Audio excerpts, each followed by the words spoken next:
Met Your Mother is a very dear show to me, and it will probably stay that way because it was the first show that I ever watched of my own accord. We all know how terrible the ending was, but it's a fascinating topic to talk about. Rather than going in depth into those two last episodes, I want to take a look at each character and see how they develop their stories as the seasons go by. Most of what these two are up to is trying to get pregnant. I enjoyed Marshall's job hunting endeavors, but Lily remained a kindergarten teacher up until season 8 when they finally decided to have her become an art consultant, which we didn't see much of. Honestly, the only issue I have is that they didn't give these two enough to do. Their story, quote unquote, ends with them moving to Italy, but still somehow occasionally hanging out with the old gang. I get that they just wanted to have every single character's ultimate dream to come true, and it is a sitcom, so them going for a happy ending for the characters is kind of a given. Yeah, but the problem is that it's not consistent at all, but you'll see as we move forward. Robin started as an independent, no BS woman and eventually ended up with Barney. To be honest, it would be hard to argue that Ted and Robin make more sense, because all the way in season 1, in a single episode, we're shown how much Barney and Robin connect. The woman will have... I'll have a Johnny Walker Blue neat and a Monte Cristo #2. Thanks.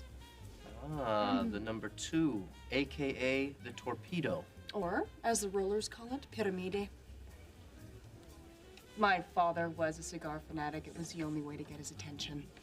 Father issues. Hot. I know. I was this close to being a huge slut. Slut would have been better, but I'll settle for bro. Especially now that Ted's with Victoria and can't drink. Because he's pregnant. Because he's the girl. Oh, come on, Ted can't be pregnant. You need to have sex to get pregnant. What? Oh! So if she's gonna get married to anyone, it would only make sense with Barney. And after all, the whole season 9, except for the two last episodes, take place at their wedding. So what did the writers do as soon as those 22 episodes were up? Of course, just casually have the characters mention that, by the way guys, we got a divorce.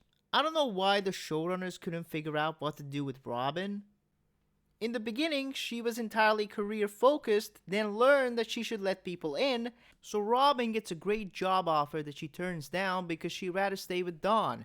But Don, because it's a TV show, gets the same job offer which he takes, leaving Robin to break up with him. This was the first time Robin chose a relationship over her career.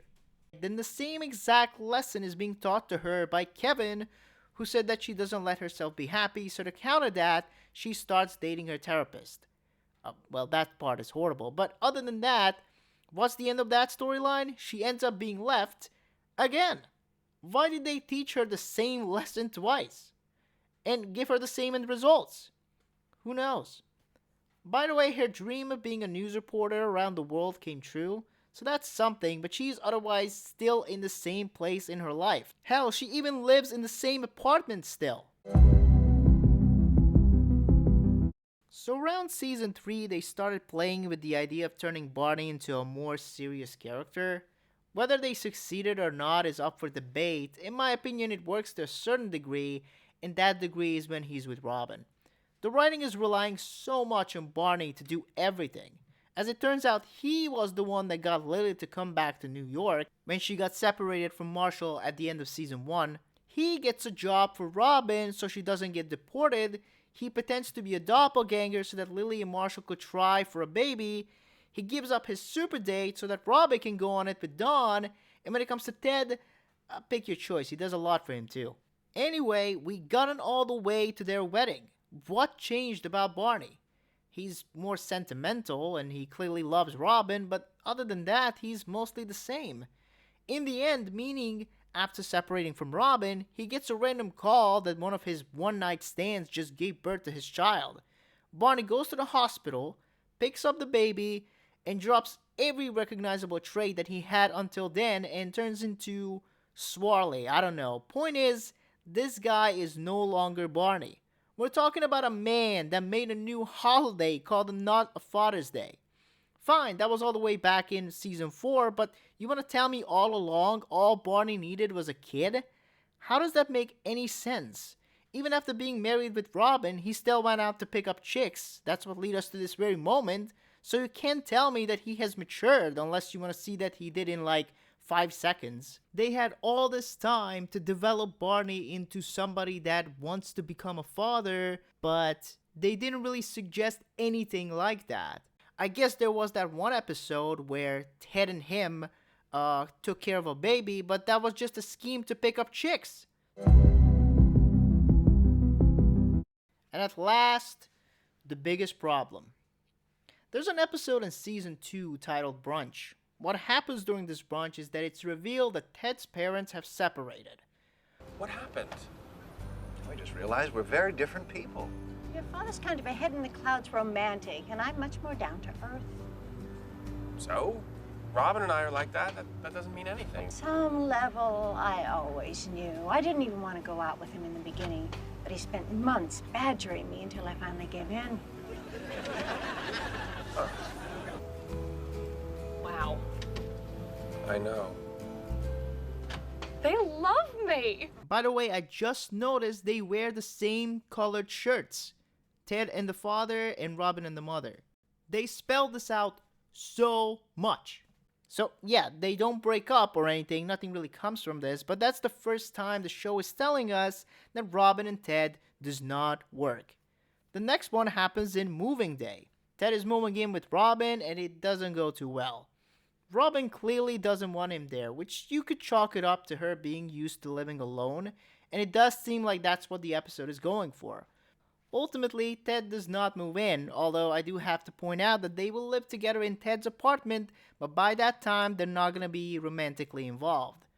We're jumping forward a lot, all the way to season 8, the final page. So Barney has this insanely complicated scheme to get Robin, and near the end of the whole thing, he says, Step 12. Tell only Ted about your plan to propose to Patrice. You can't tell anybody. Agreed? Wait and see if Ted tells Robin. And if he does, Barney's getting engaged. it means your best bro in the world has let go of Robin and has given you his blessing. there's the line, Ted has let go of Robin. Interesting. Very interesting, because we have yet another episode in season 9, Sunrise. Just look at that imagery. You can clearly tell what they're implying, right?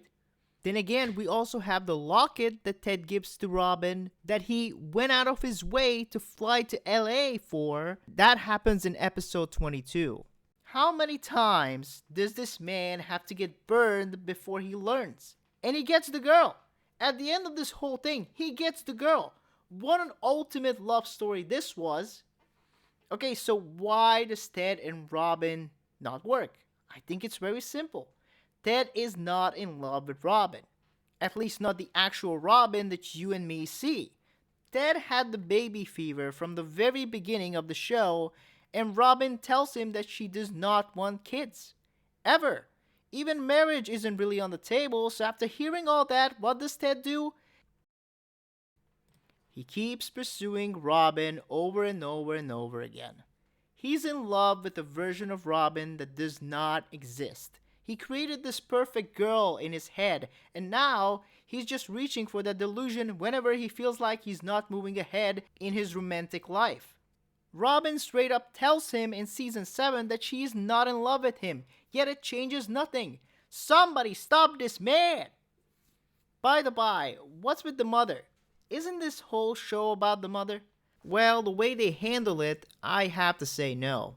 They seriously made everybody meet the mother first and did the exact same thing that they did with Barney, as in making her affect huge decisions that the characters wouldn't have made without her.